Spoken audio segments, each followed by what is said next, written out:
성수대교는 도대체 왜 무너졌을까?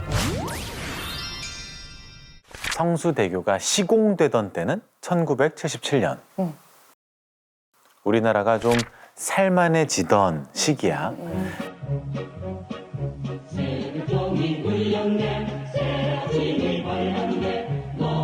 이제 시작을 하려고. 그렇지, 그렇지. 그때 마침 다리를 하나 짓게 되는데 그게 바로 이 성수대교였어.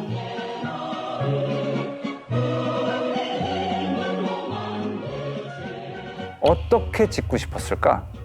되게 이쁘게 서울의 랜드마크처럼. 멋있게 짓고 싶었을 것 같은데. 그치. 화려하고 기술력도 높아 보이게. 도로의 기능을 살리면서도 공간 미학적인 가치가 있고 공법상 기술 정수의 것이라야 한다는 원칙 아래 설계상으로나 기술적인 면에서 획기적인 교량입니다. 성수대교는 바로 트러스교야. 사고가 난 성수대교는 게르버 트러스 공법, 즉 철강제를 삼각형 형태로 엮어 교각 위에 얹는 방식으로 지어진 교량입니다. 트러스? 자, 이 삼각형 구조물들 있지? 이게 이제 트러스야. 딱 봐도 화려하지 이렇게. 근데 화려하기만 한 게 아니야 이게. 트러스는 다리에 가해지는 무게를 분산시키는 역할을 해.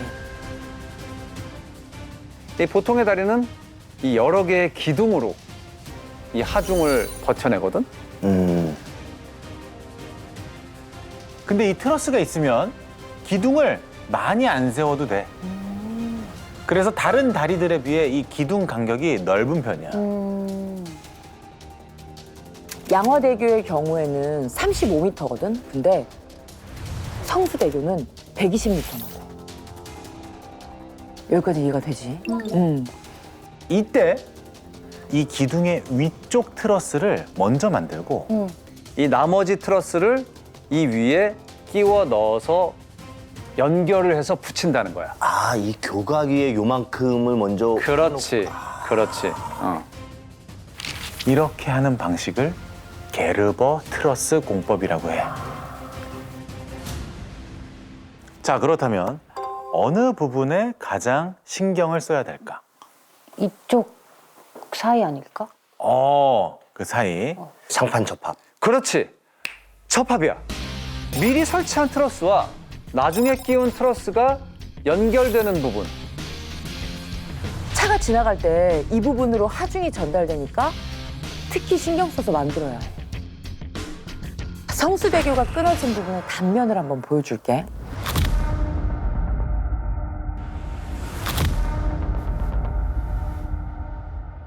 여기가 여기겠네. 그렇지.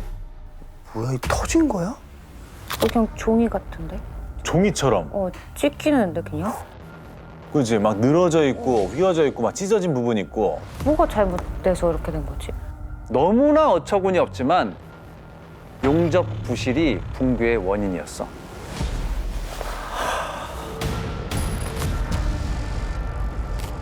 붕괴의 원인이 수직재의 용접이 불량하게 돼 있었고 다리를 받치고 있는 철강 구조물에 용접 부분이 부식되는 등 하중을 견디지 못한 용접 부분이 절단돼 사고가 일어난 것으로 보인다고 조사단은 덧붙였습니다. 자, 그럼 대체 용접을 어떻게 한 걸까? 이걸 봐봐. 이 용접한 면의 이 모형이야. 겉보기엔 두 개가 비슷하지? 응. 똑같아 보이는데. 똑같지? 자, 덮개를 한번 열어봐봐.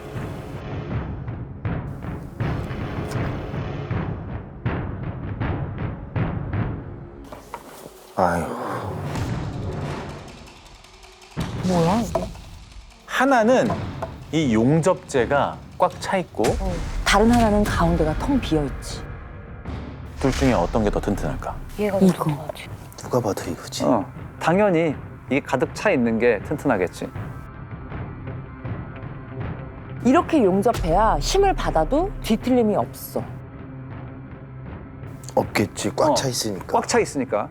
근데 성수대교는 도면상으로는 이렇게 X자로 용접한다고 해놓고 시공은 제대로 안 했어.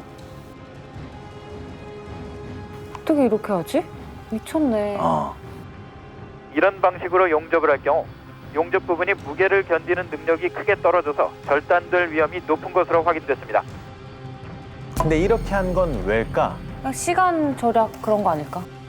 누군가의 주머니로 들어갔겠지. 원가 절감. 시간을 단축하고 돈을 아낀다.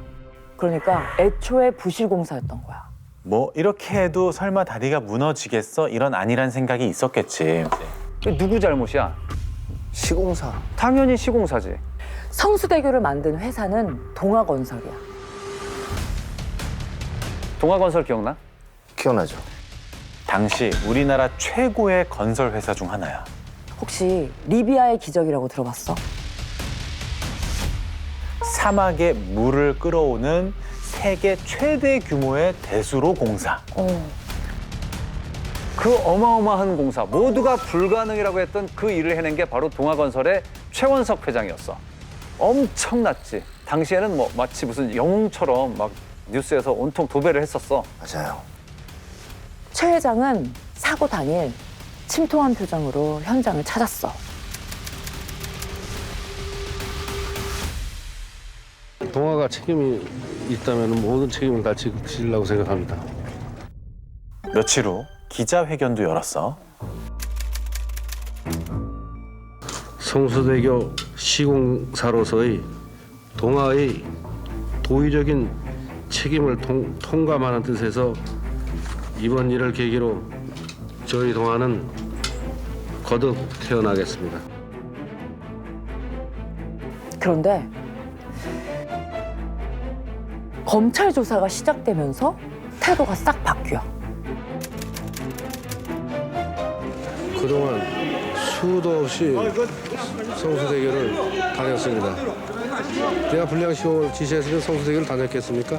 한번 묻고 싶습니다. 이렇게 허가를 받고 이렇게 만든 거랑 기자회견 할 때 다 책임을 지겠습니다 해놓고 뒤에 가서 또 아니라고 하는 거랑 똑같은 거네. 동아건설 측의 입장은 이랬어. 저희 회사의 하자 보수 기한은 이미 끝났습니다. 법적인 책임은 없습니다. 근데 애초에 공사를 잘못했는데 그 책임부터 물어야 되는 거 아닌가? 시공사가 법적으로 책임을 지는 기한이 5년인데 15년이 지났지? 그 후에 벌어진 사고니까 법적 책임은 없다 이거야. 그러면서 화살을 어디로 돌렸냐? 서울시로 돌렸어. 다리가 바로 무너졌으면 몰라도 15년이나 지나서 무너진 건 서울시의 관리 부실 책임 아닌가요? 검찰은 동아건설 관계자와 서울시 공무원 양쪽 모두 기소했어. 기소된 피고인 무려 17명이야. 과연 재판부는 어느 쪽 손을 들어줬을까?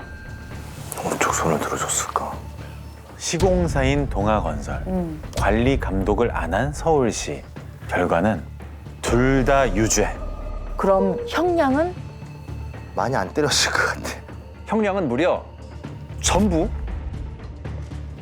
집행유예. 말도 안 돼. 시공회사 간부들과 관련 공무원들이 모두 풀려났습니다. 책임을 지는 사람은 아무도 없습니다. 그 당시 법에 따르면 시공을 잘못했을 때 처벌할 규정이 면허 취소밖에 없어. 관련된 법이 너무 없지 않았나. 피해 가족은 물론이고 전 국민이 분노에 휩싸였어. 그래서일까? 항소심에서 판결이 뒤집혀. 담당 공무원과 동아건설 총 3명에게 과실치사죄로 1년 6개월에서 2년형이 내려졌어. 당시로서는 그래도 나름 부실시공의 경종을 울리는 중형이었대. 왜냐면 전에 판례에는 없었을 테니까.